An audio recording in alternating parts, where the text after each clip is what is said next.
மறக்காம இந்த மாதிரி கோளாறான 3 பசங்க உங்க டீம்ல இருப்பாங்க. 3 பேர் தான், நாங்க 3 பேர் தான். அங்கே என் வாலிப சோதனையா.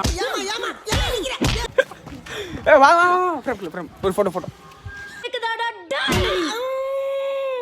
இவர் பயங்கரமான செலிபிரிட்டி. இவர் பார்த்தீங்கன்னா ஒரு பைத்தியம் மாடியிலிருந்து கீழே விழுந்துட்டான்னு நினைக்கிறேன்.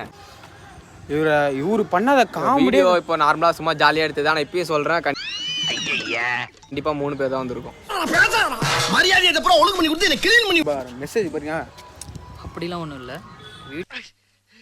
ஐயோ அம்மா ஏ கோபி வசந்திக்கு சொந்தக்காரன் எவனோ ஒருத்தன் இங்க வந்திருக்கான்டா. நாங்க இப்ப வீடியோ எடுக்க போறோம். வீடியோ எடுக்க. என்னது எடுங்க. என்ன வீடியோ காமிங்க. வாங்க வீடியோ. பேசுங்க வீடியோ. 3 பேர் வந்திருக்கோம். 1 2 3.